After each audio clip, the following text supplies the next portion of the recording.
শিবপুরে মাসব্যাপী বিএনপির ইফতার ও দোয়া মাহফিল কর্মসূচি চলমান। মমতাজ হার্বাল প্রোডাক্টস নিবেদিত নরসিংদী টিভি নিউজ আপডেট।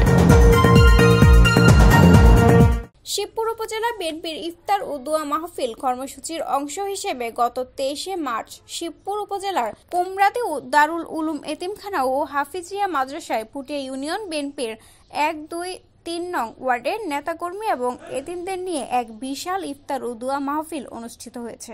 উক্ত ইফতার মাহফিলে মানিক সরকারের সঞ্চালনায় অতিথি হিসেবে উপস্থিত ছিলেন আবুল হারিস রিকাবদার, সভাপতি শিবপুর উপজেলা বিএনপি। আরও উপস্থিত ছিলেন উপজেলা স্বেচ্ছাসেবক দলের সভাপতি মাসুম মোল্লা, উপজেলা বিএনপির সদস্য ইঞ্জিনিয়ার জামাতিউল হক, পুটিয়া ইউনিয়ন বিএনপির সাবেক সভাপতি জাকির হোসেন মোল্লা, নরসিংদী জেলা ডেল্টা লাইফ ইন্স্যুরেন্স ডিএম ও সাবেক ছাত্র নেতা জামান মিয়া জবান, তেলিয়া জাওয়াকান্দি উচ্চ বিদ্যালয়ের সম্মানিত প্রধান শিক্ষক সাদত আলী মাস্টার, অ্যাডভোকেট মাসুদুল হক এবং বিএনপি ও তার অঙ্গ সংগঠনের নেতৃবৃন্দ সহ এলাকার গণ্যমান্য ব্যক্তিবর্গ উপস্থিত ছিলেন।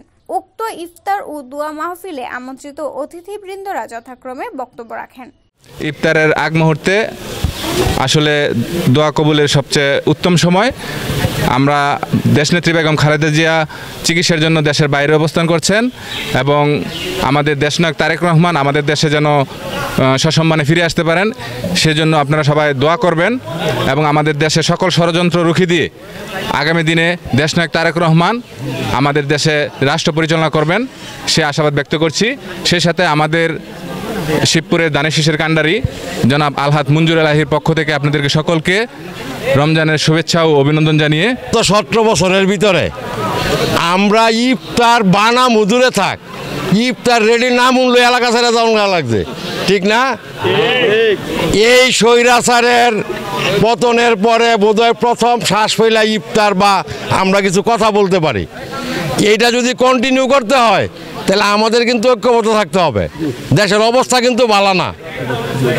দেশে যেই হারে গন্ডগোল শুরু হয়ে গেছে গা, আফা লীগরা যা শুরু করছে, আফায় বলে কলকাতায় পড়ছে, এরকম একটা কথাবার্তা আমরা শুনতাছি। যে কোনো সময় টুপ করে আয় পড়বো, ডুস করে ঢুকে যাবো গা। সুতরাং সবার সাবধান থাকতে হইব। এই 17 বছর ইফতার তো দূরের কথা, আমরা 1-2টা লোক একত্র হইতে পারছি না। এই সরকারের জন্য আজকে আমরা একত্র হয়েছি। সামনে আমাদের নির্বাচন, আগামী সরকার বলতেছে যে আগামী ডিসেম্বরে নির্বাচন হবে। সেই নির্বাচনে আমরা আমাদের নেতা নির্বাচন করবো।